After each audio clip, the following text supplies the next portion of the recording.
바울은 언어 생활에 대해서 2절에서는 기도에 대한 말을 주셨어요. 그리고 3절에 가서는 전도에 대한 얘기를 가르쳐 주고 있습니다. 그런데 이 모든 말들은 두 개로 나눠지는 것 같아요. 죽이는 말과 살리는 말이 있더라고요.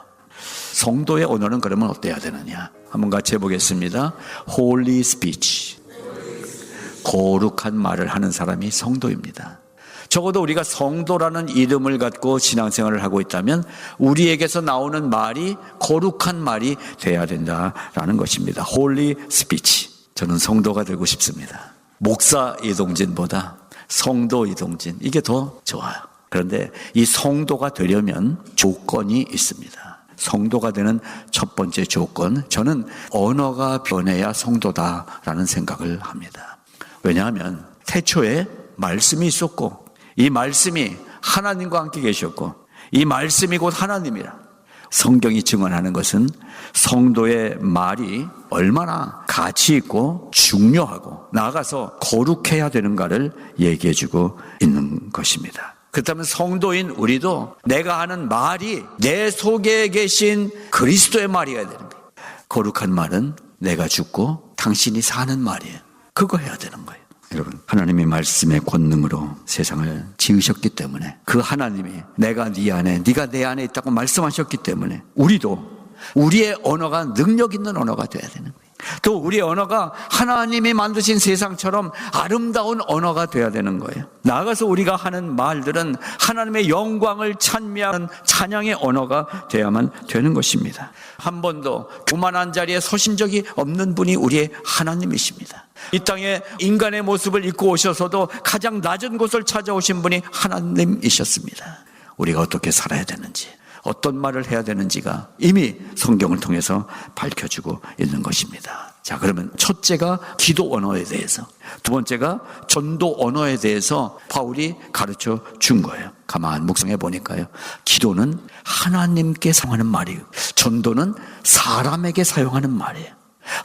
기도할 때도 거룩함으로, 사람을 만나 전도할 때도 거룩함으로, 이것이 성도의 언어 생활이다라는 것을 발견할 수가 있었습니다. 그래서 저는 성도의 언어를 소금 언어다. 소금 언어. 여러분, 성도는 소금 언어를 사용하는 거예요. 너희 말을 항상 은혜 가운데서 소금으로 맛을 냄과 같이 그랬어요. 성도가 그래서 어느 집단에 들어가면 집단의 맛이 달라져야 되는 거예요. 소금이 음식의 맛을 살리는 것처럼, 그래서 소금 언어라는 말을 지어봤습니다. 여러분은 어떤 삶을 어느 곳에서 누구와 어떻게 살고 계십니까? 그 속에서 소금 언어를 사용할 수 있는가? 성도의 언어는 기술적으로 만드는 언어가 아니에요. 홀리 언어는 홀리 스피릿의 언어예요. 성령이 만들어주는 언어예요. 성령의 은혜를 받아야 언어가 바뀌는 거예요. 말의 기술이 아니에요. 성령이 바꿔주신 언어를 사용하게 되는 것이 바로 홀리 언어입니다. 그때 영적 권세가 생기고 영적 능력이 생기고 영적인 효과가 나타나게 된다는 사실입니다. 여러분, 성령이 우리 안에서 역사하시면 눈물 흘리며 엎드리며 애통한 가운데 나의 언어가 성령의 언어로 바뀌어지는 체험을 할 수가 있습니다. 여러분, 사도들과 사역자들이 성령의 인도하심과 역사하심을 쫓아서 말할 때 부흥이 일어났습니다. 전 세계 곳곳에 부흥의 역사 현장에는 성령이 역사하셨어요. 성령이 하십니다. 그래서 저는 기도하는 것이 성령께서 역사하여 주시옵소서. 기도도 거룩한 언어로 기도해야 돼요.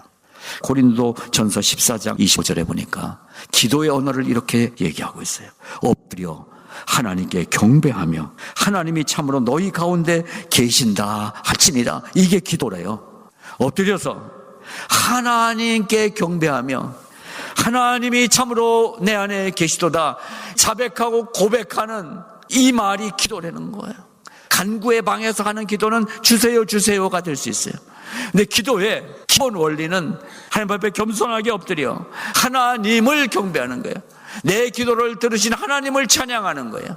내 기도에 응답해 주시는 하나님을 높여드리는 거예요.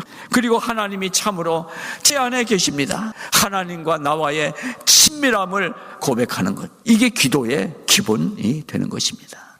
여러분, 기도는 훈련해서 하는 게 아니라 임재하심으로 기도를 하게 되는 것입니다. 하나님께 겸손하면 돼요. 그러면 기도의 문이 열려지게 되는 것입니다.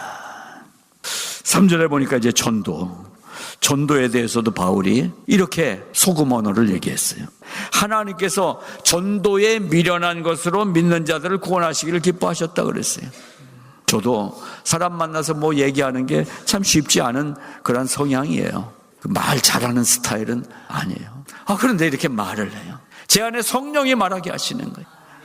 근데요, 전도할 때 전도 폭발 훈련도 안 받았기 때문에 또 성경 구절도 많이 알지 못하기 때문에 교회 오라고 얘기는 해야 되겠는데 잘 안 되잖아요. 생각을 바꾸시면 돼요. 전도는 누가 하는 거다? 예. 나는 가서 서 있는 거예요. 성령이 그분에게 말씀하시는 거예요. 전도는 내가 하는 거 아니다라는 거예요. 전도에 미련한 것으로 믿는 자들을 구원하시기를 기뻐하느니라. 바로 그 말씀을 바울이 고린도전서에서 얘기하고 있는 것입니다. 자, 그러면 소금으로 맛을 낸 교회 생활을 하고 싶지 않으세요? 교회 생활 지금까지 하시면서 아주 맛있는 음식 먹고 나온 것처럼 지금까지 교회 생활 모든 시간들이 너무 또 먹고 싶다 하는 것처럼 그냥 교회 오고 싶다 이러신 줄로 저는 믿겠습니다.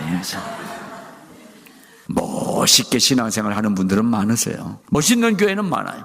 그런데 제가 오늘 질문 드린 거는 맛있는 교회, 여러분 맛집, 맛있는 집을 찾아가게 되더라고요. 여러분의 신앙생활은 맛이 있습니까? 아니면 위선적인 신앙생활? 오늘날 교회의 중요한 질문이에요. 예수님이 언제 멋있게 옷 차려입고 다니셨습니까? 십자가에 달리실 때 좀 멋지게 하려고 포즈를 잡으셨네? 진짜 소금의 맛을 맛볼 수 있어야 되는 거예요. 음식점은 맛 찾아가듯이 교회에 여러분 진짜 맛을 찾아서 가야 돼요.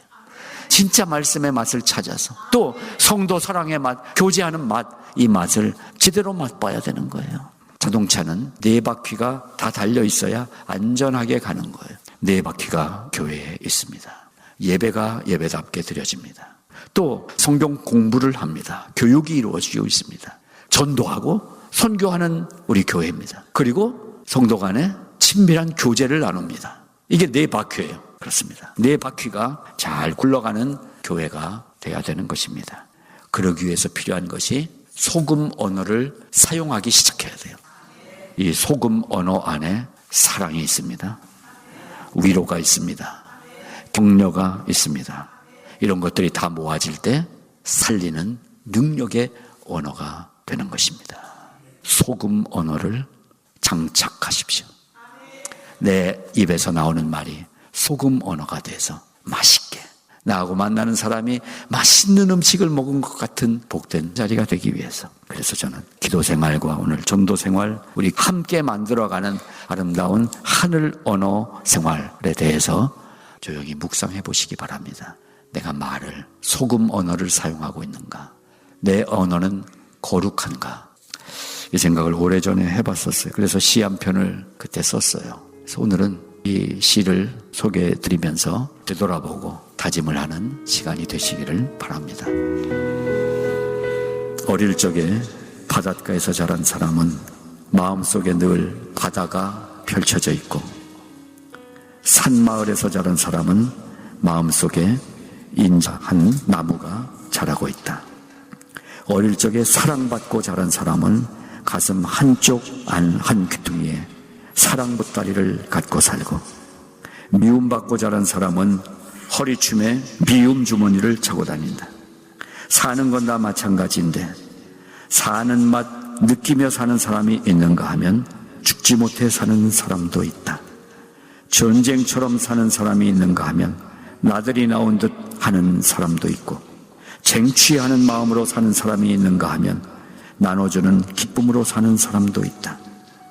어릴 적 자랄 때 슬픔의 못만 박으며 살아온 사람이라도 바닷가에서 자란 사람처럼 넓은 바다를 가지고 살고, 산허리를 뛰놀며 자란 사람처럼 인자한 나무 한 그루 심고 살면 까짓거 인생이라 이름한 깊은 계곡이라도 물놀이 하듯 즐거이 살아갈 수 있지 않을까. 여러분의 언어를